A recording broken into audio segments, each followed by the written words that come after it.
ibadah puasa kita hari ini memasuki hari yang ketiga bagian rupiah dan keempat bagian hisab.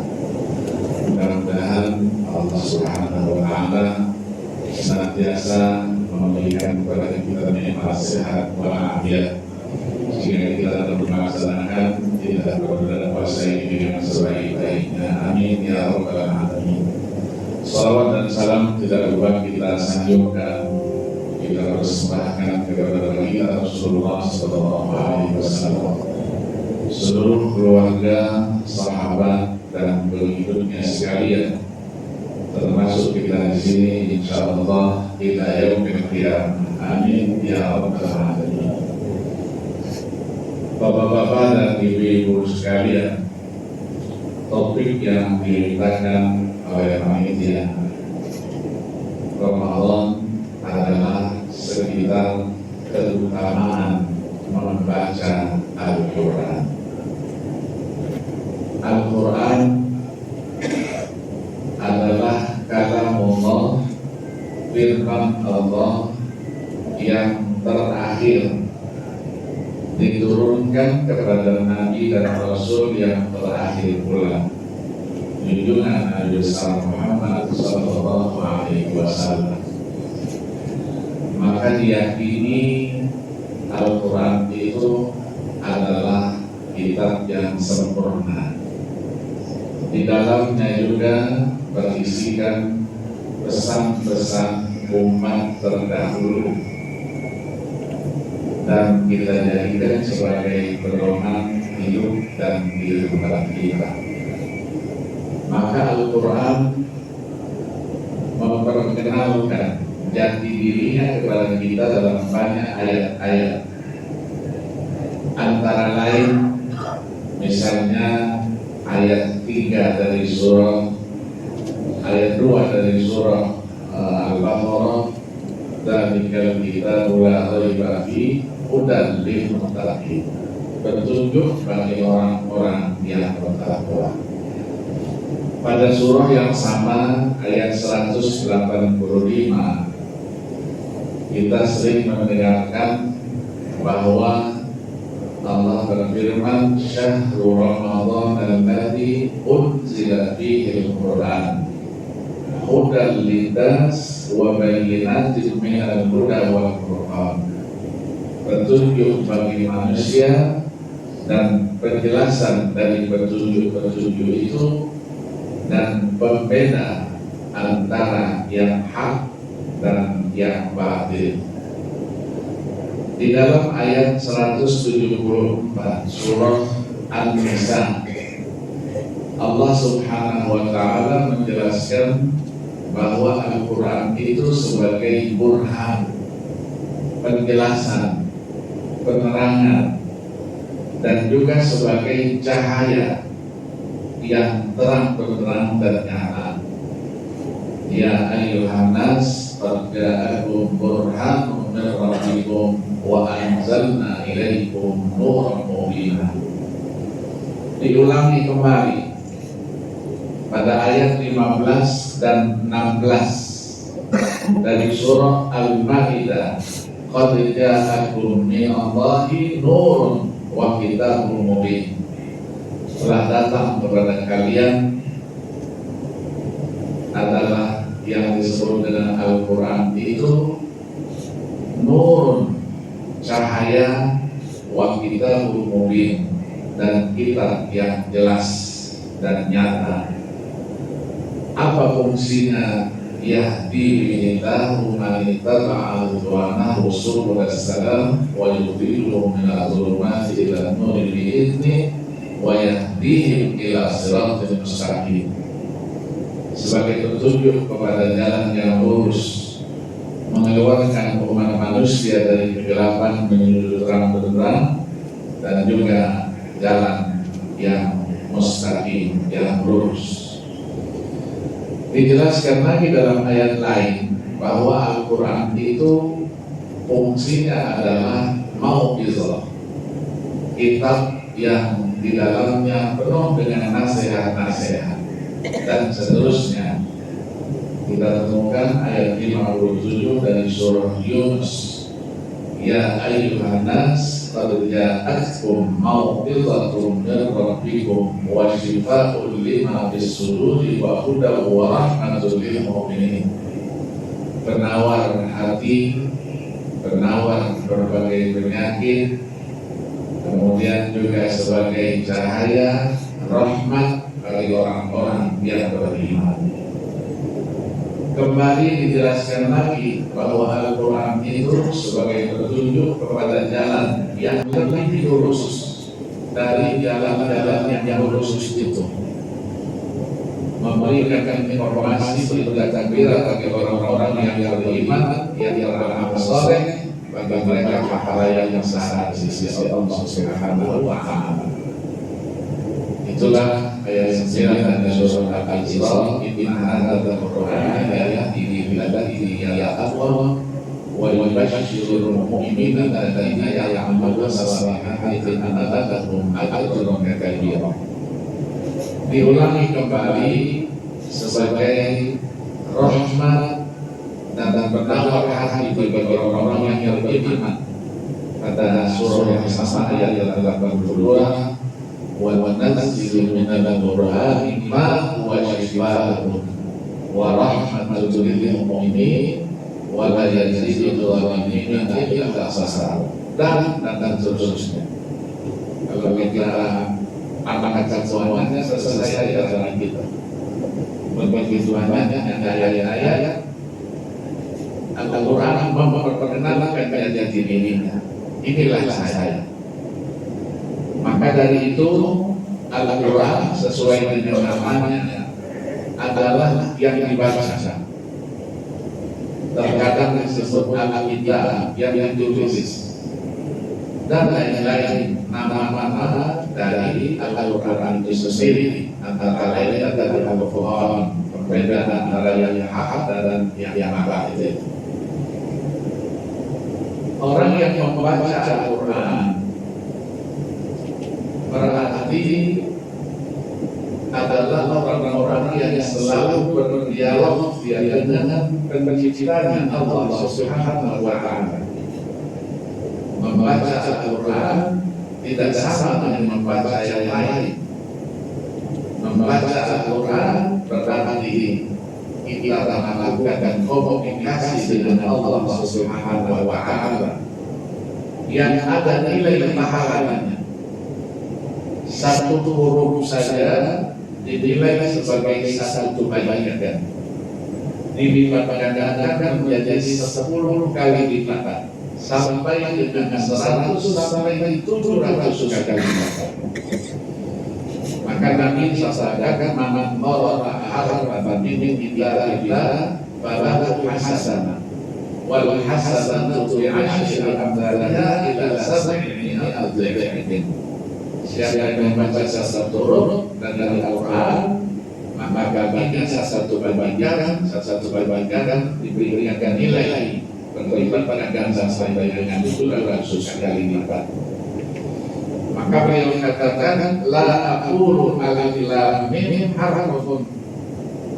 Aku tidak mengatakan alif lam mim itu satu huruf, tapi alifnya satu, lamnya satu, mimnya satu. 3 huruf. Jadi kalau kita baca alif lam mim itu sudah sekian banyak.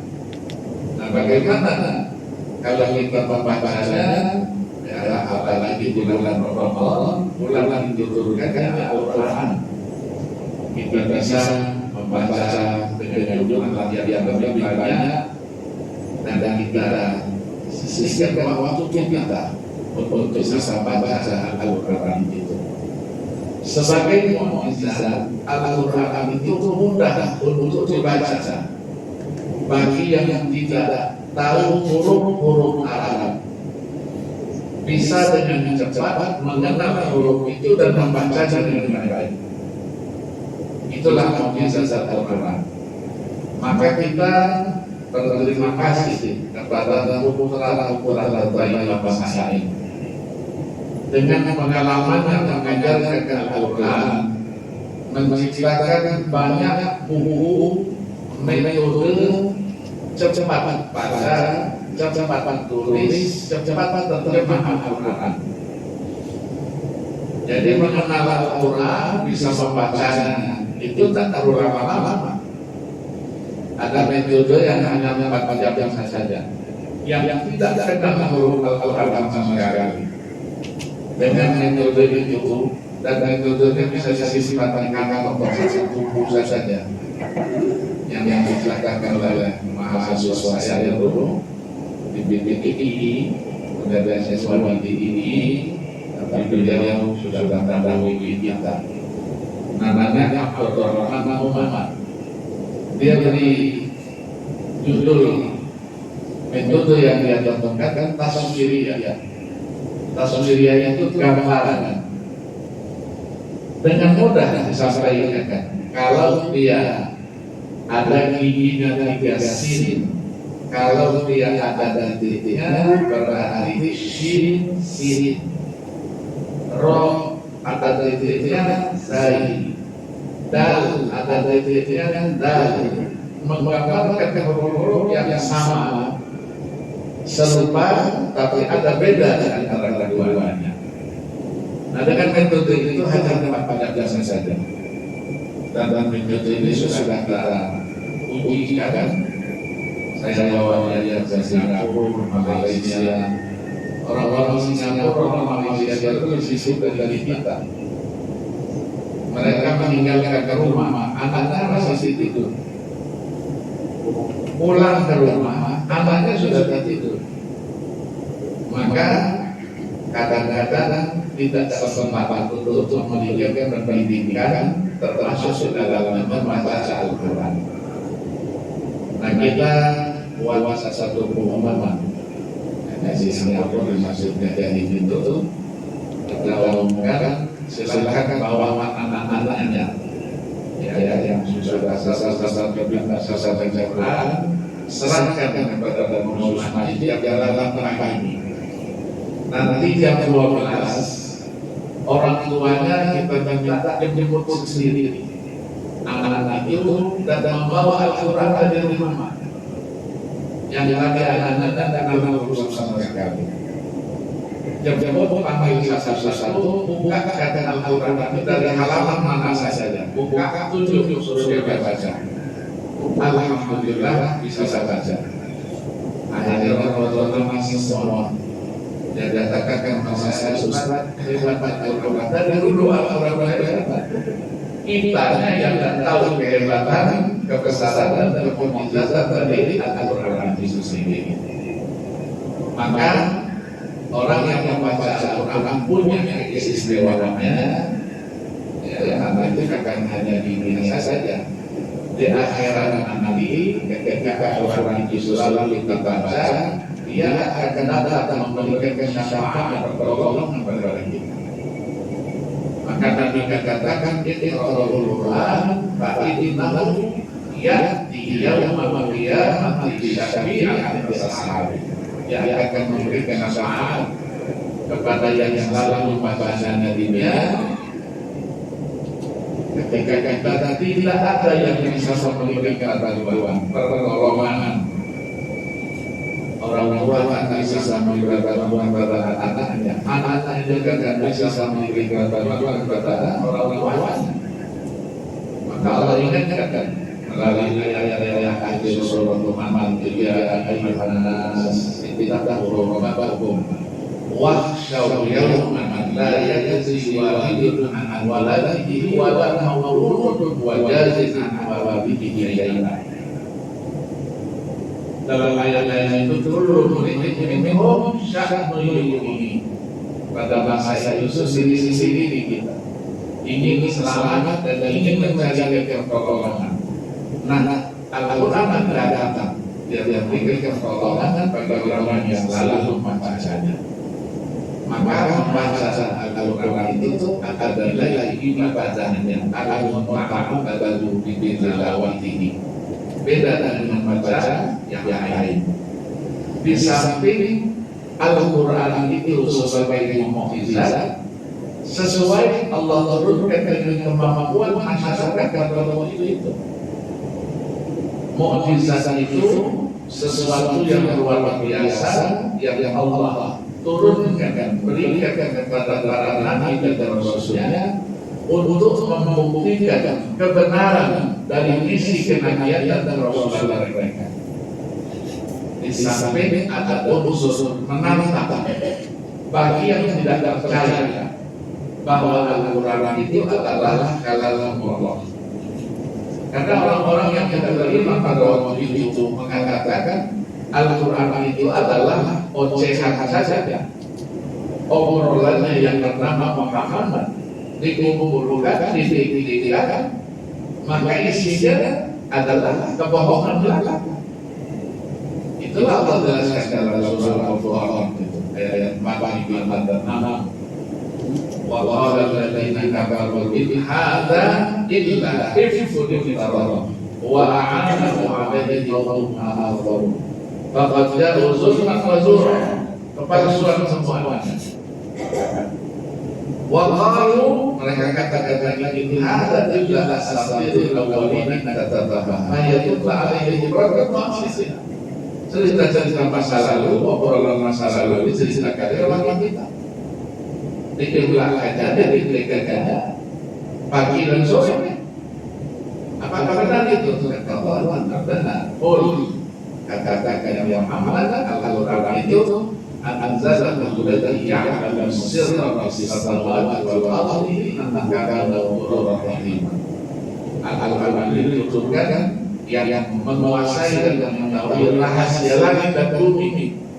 Allah Subhanahu wa Ta'ala yang Maha Pengampun lagi Maha Penyayang.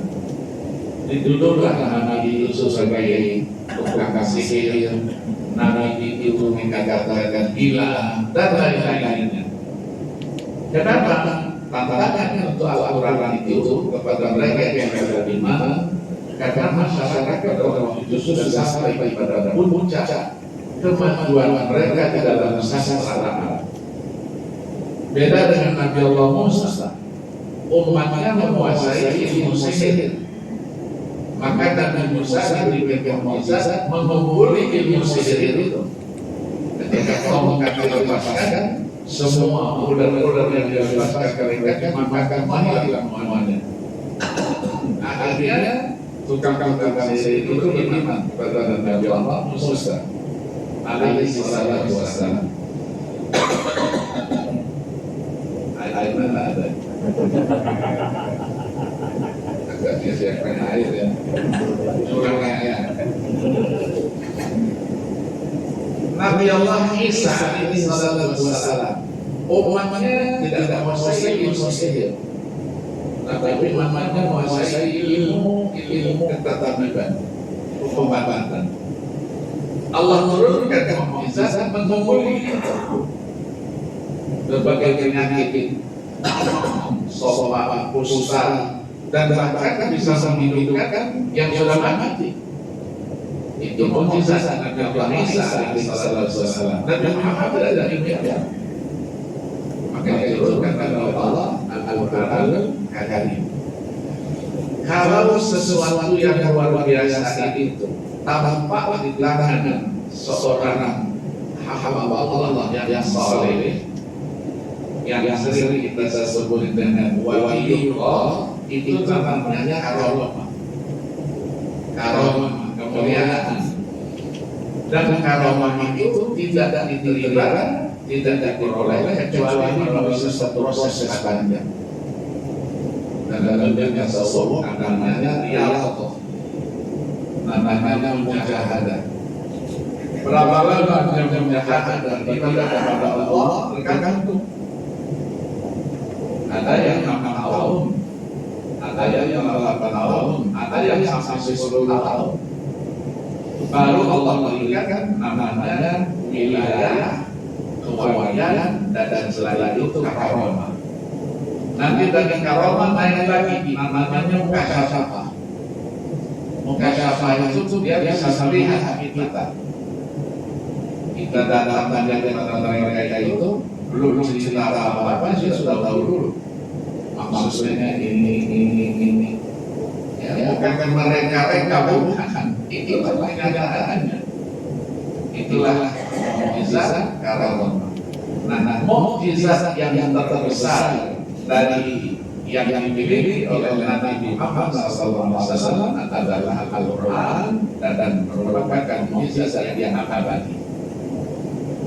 Maka dari itu banyak keistimewaan yang Allah berikan. Yang suka membacanya, yang menghafalnya, yang menghafalnya itu rahasianya ada 22 rahasia orang yang menghafal Al-Quran. Di samping ada yang dirasakan ketika di dunia dan nanti ketika di akhirat kelak. Maka dari itulah menghafal Al-Quran itu memang ditransisikan oleh Nabi. Begitu Nabi menerima wahyu dari Rasulullah dan Nabi Jibril alaihi wasallam langsung dibacakan di hadapan para sahabat. 2-3 kali dibacakan, sahabat dengan kecerdasannya langsung menghafal itu semuanya. Dikumpulkan yang ada masa Abu Bakar As-Siddiq radhiyallahu anhu, maka dikumpulkan setelah ditulis di dokumen yang terserat itu kulit binatang, tulang-tulang dan lain-lainnya, beberapa hormat. Akhirnya dikumpulkan pada tahun 12 Hijriah, 2 tahun Abu Bakar menjadi khalifah, terjadi satu peperangan yang cukup besar namanya Al-Yamamah. Peperangan itu menjadikan banyak para penghafal Al-Quran yang gugur. Ada yang mengatakan sampai dengan 100 sampai dengan 300 orang yang gugur. Maka Sayyidina Umar bin Khattab yang dikenal cerdas, Al-Qari, dia memasukkan kepada Sayyidina Abu Bakar, kalau Al-Quran ini kita kumpulkan jadi satu muslim. Kata Sayyidina Abu Bakar, apa ini? Rasulullah tak pernah katakan kepada aku dan pernah dikatakan kepada kita semua. Sayyidina Umar melihat ada masalah di situ. Ya, untuk apa? Untuk umat sesudahnya, untuk orang-orang sesudahnya. Akhirnya selalu disampaikan dan diyakinkan diberikanlah tim dan terpulanglah Al-Quran dalam satu mushaf. Pada waktu itu belum ada titiknya, belum ada barisnya, hurufnya semuanya omong semua. Ta nggak ada, titiknya 2 nggak ada, ba titik nggak ada. Sampai pada masa Khalifah Ali bin Abi Thalib radhiyallahu anhu yang wafat pada tahun 40 Hijriah. Ketika pemerintahan Ali bin Abi Thalib, beliau memanggil seseorang namanya Abu Aswad Ad-Du'ali yang wafat pada 69 Hijriah. Tolong dikasih tata baca. Diberilah tata baca yang sangat sederhana, berupa titik saja. Kalau huruf itu ada titiknya satu di atas, berarti suaranya apa? Kalau 2 berarti suaranya u. Kalau 1 di bawah suaranya i. Tidak beda dengan itu. Tidak beda dengan itu. Tapi dia Al-Quran itu dihafal dalam nada mereka masing-masing, dan hafalan itu sudah teruji sedemikian rupa.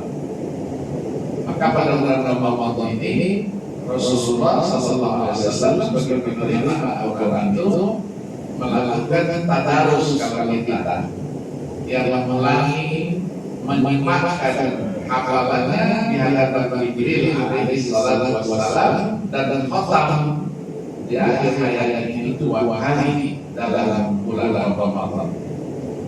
Maka itu yang ditradisikan, di daerah negara Timur Tengah 2 kali khatam. Itu dibawa di dalam sholat tarawih, 1 juz 1 malam, nanti di akhir bulan khotam. Satu lagi sholat tahajud. Tahajud secara berjamaah malam 21 sampai nanti hari 30 29 lalu sudah khotam semuanya. Kenapa? Karena yang dibaca 3 juz 6 rakaat, 1 kali salam 1 juz, 3 kali salam 6 rakaat 3 juz. Maka sering kita saksikan yang jalan langsung imamnya 3 orang berganti, selesai dengan mengurus salam 2 salam 3, 1 juz. Ya, tidak terlalu lama juga, ya, tidak terlalu lama juga. Yang paling 1 kali salam itu bisa 30 sampai 45 menit. Karena bacanya kan kata dikit, ya bukan baca kalau baca begitu 1 juz itu cuma 5 menit selesai, 6 menit selesai. Nah ukurannya, ini orang-orang biasanya kalau buka puasa kita makan berat, makannya ringan-ringan, itu yang utuh, ya berbeda dengan orang itu, orang ada makan semacam martabak, samosa, apa itu, malam. Nanti selesai tarawih mereka baru makan. Beda kita, kalau kita ketika budaya itu hantam semuanya. Begitu selesai makan terus saudara-saudara ngantuk, mereka kita tidak teruskan itu. Maka selesai ini ketika mau tahajud, mereka makan. Nah ukurannya ya karena tahajud 1 rakaat. Jadi kalau kita keluar dari masjid Haram, masjid Nabawi, kan ada sholat makan. Maka karena 10 malam itu, minumnya 5 botol, masuk lagi, insya Allah imamnya berrukuk. Itu ukurannya. Ya, insya Allah imamnya berrukuk. Karena tahajud, ya tahajud 1 juz 1 kali salam. Maka khotamlah nanti 2 kali, yang tarawih khotam, yang tahajud juga khotam. Itulah yang ditradisikan. Mengikuti sunnah Nabi 2 kali khotam bersama Jibril alaihi salatu wassalam. Kita kalau 1 juz saja, ya makmumnya sudah mulai itu proses belakang. Cara prosesnya bagaimana? Batutnya bersama itu tata proses. Jadi imam harus memahami proses itu. Ya, rasakan proses. Ada yang bawa anak-anaknya mencukup itu supaya nangis, mengganggu, ya konsentrasi sisi imam itu. Ya, begitulah gitu. Jadi kita punya ayatnya pendek-pendek, apa-apa. Ya, apa-apa. Baca tarawih, baca ayat pendek, baca ayat panjang, sudah bagus. Yang kita permasalahkan, yang di luar yang tidak sholat itu, bagaimana kita ada amanah ke dalam ikut sholat sama kita. Walaupun ayatnya pendek, ya. Kalau tarawih di rumah makan kan tak bisa pernah banyak. Imamnya sudah dikasih tahu sama tuan mamanya. Begitu maju, Alhamdulillah. Tuan mama besar, ya. Sebenarnya dia besar. Artinya ayatnya jadi orang tinggi. Sehingga ada yang jadi imam sebenarnya itu ada. Baca Bismillahirrahmanirrahim, sudah baca itu Yasin, udah baca surat Allahu Akbar. Kan selesai. Ya, kita doa. Wal Qur'anil Hakim. Allahu Akbar. Begitu selesai langsung salam. Ustaz memang kami betul. Ya, kelemahan kita. Kelemahan kita tidak boleh banyak ayat-ayatnya itu. Jadi kalau tarawih 20 rakaat oke, tapi ayatnya al-haqqu wa ta'asun qul huwallahu ahad. Wa asri qul huwallahu ahad. Wa ilun qul huwallahu ahad. Ya, panjang dikit. Ya, kalau ketika saya pulang sekolah dulu tahun 67, saya tinggal di Jembatan itu, masjidnya masya Allah ya, tempat imam itu sempit di sini, pas ada apalagi asik. Jadi kalau jadi imam itu siap untuk melesaikan juga nanti selesai sholat. Mereka minta, bagaimana Ustaz kalau sholat seperti yang di XCI ini? Bagus, Ustaz saya. Ustaz saya bisa. Bagaimana di masjid? Saya lakukan kan 5 malam saja itu wajib. Malam ke-6 kan ada kultum, ada surat mohon dikoreksi ayatnya. Kalau itu kalian yang minta. Sudahlah kalau itu selesai juz saja. Selesai juz semalam. 3 hari berjalannya. Malam ke-9 ada lagi surat. Isinya mohon dikembalikan seperti semula. Ada kelelahannya. Ya alhamdulillah wallahu. Ya itulah. Tapi kalau masuk surga mau berbuat itu. Artinya apa? Bagaimana kita hidup ke malam itu? Jadi siang hari sesempat kapan habis subuh kakak dulu satu halaman berian, ya. Nanti tidur, menjelang zuhur kakak lagi Al-Qurannya dapat 2 lembar, alhamdulillah. Satu hari bapak kita ada satu juz. Ya, coba dihitung berapa hurufnya. Berapa hurufnya satu juz? Ya, Al-Quran semuanya hurufnya itu ada berapa?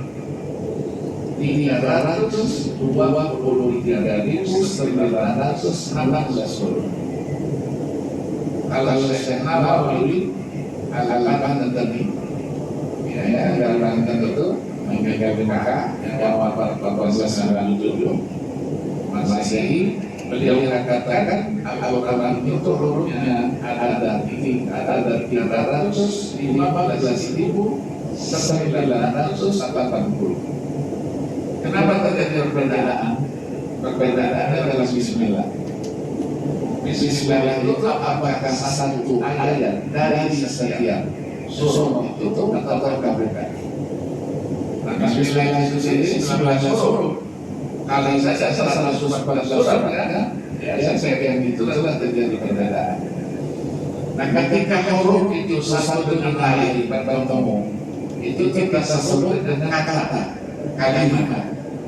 Nah, Al-Quran itu punya 77.934 kalimat.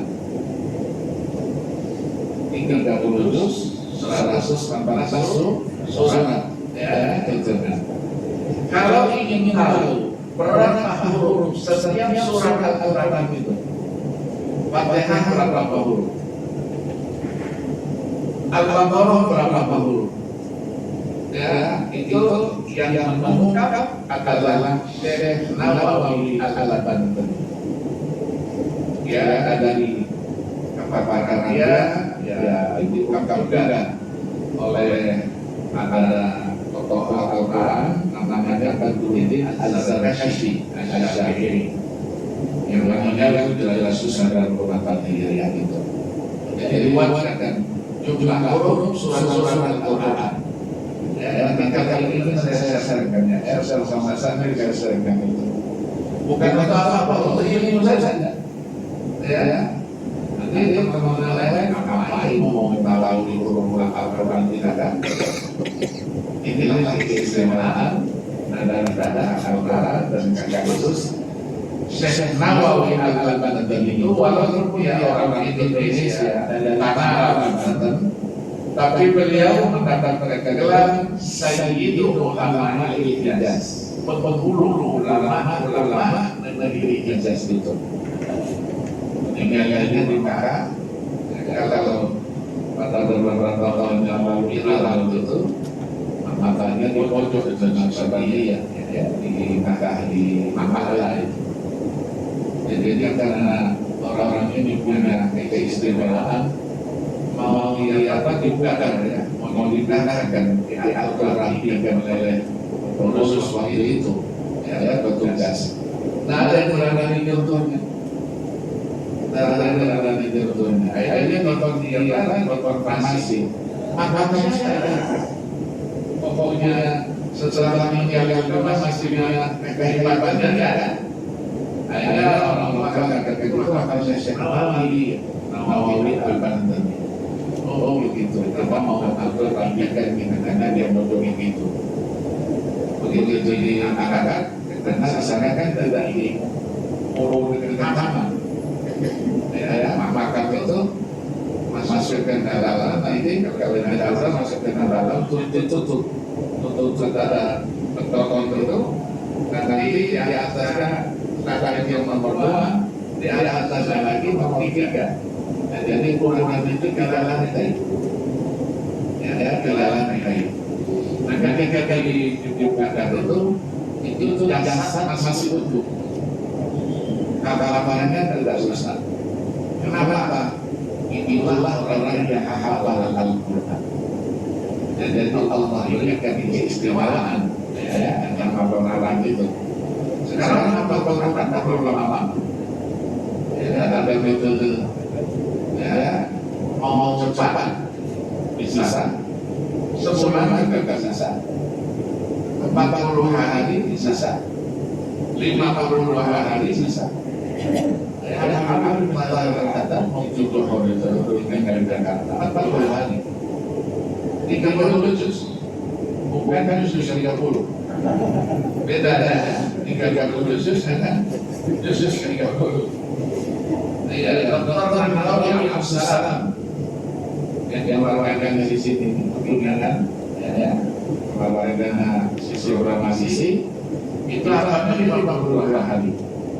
Di mana harapannya di bawah Wahid Ismail di Mekah itu, ya kan tempat-tempat berapa makhluk yang lama itu punya ngalukan di situ itu.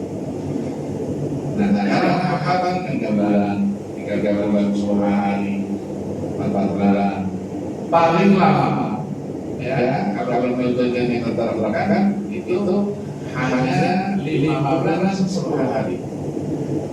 Jadi ini terpraktekkan di Benadan HCI namanya, Humas Center Indonesia. Ya, mahasiswa berlara, anak-anak dengar mungkin, mahasiswa berlara, orang apa? Memang usaha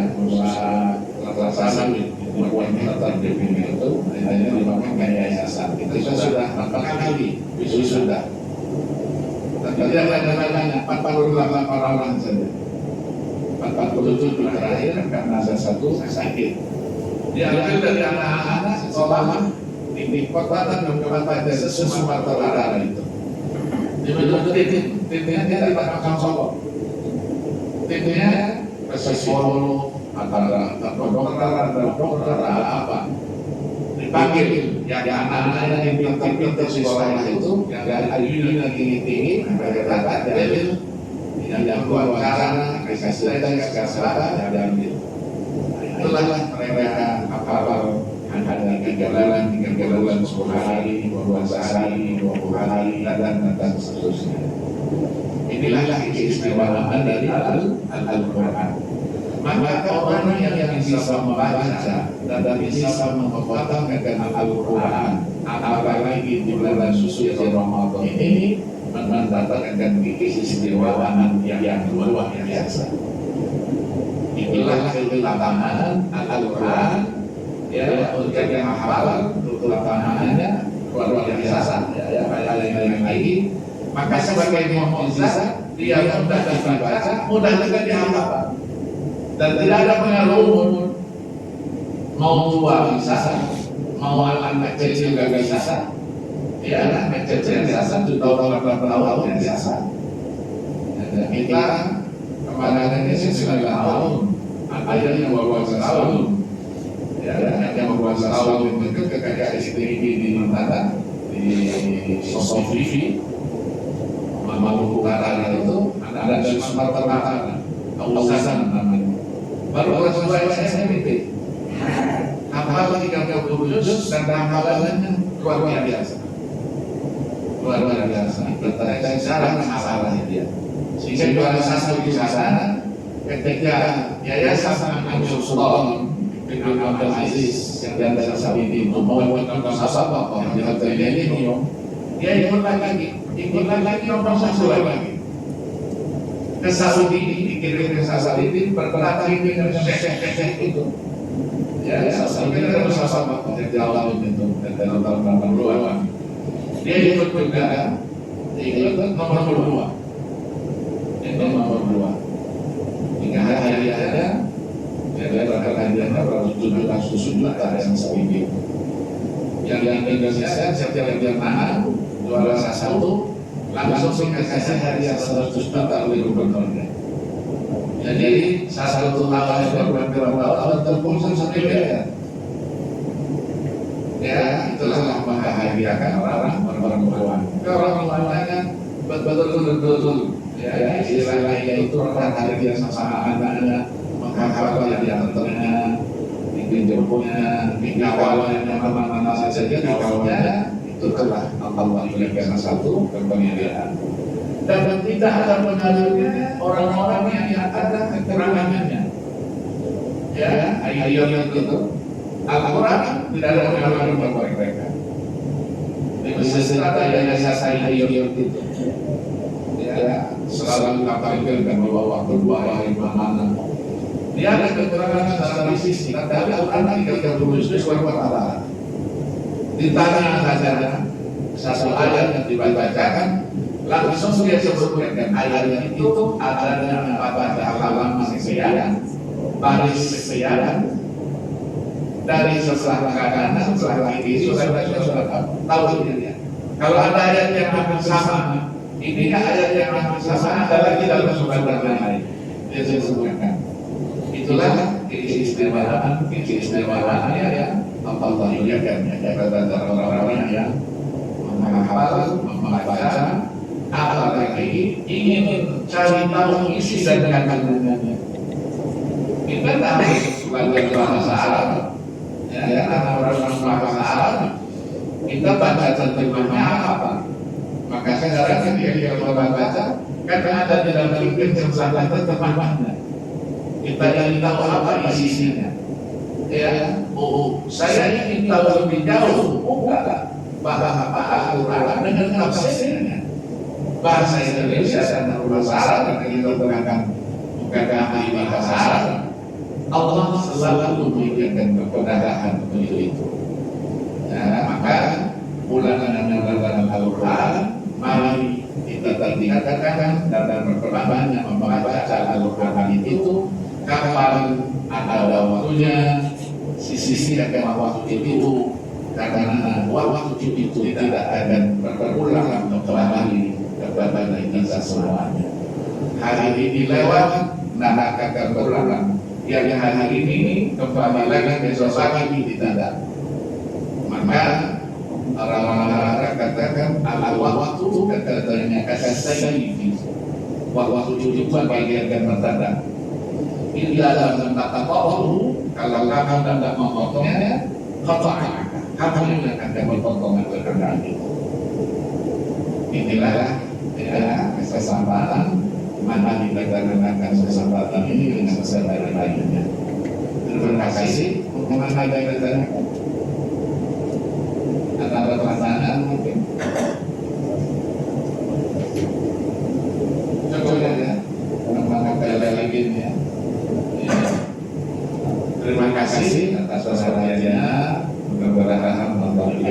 pada kesempatan nanti beberapa kali insya Allah pada waktu-waktu yang lain.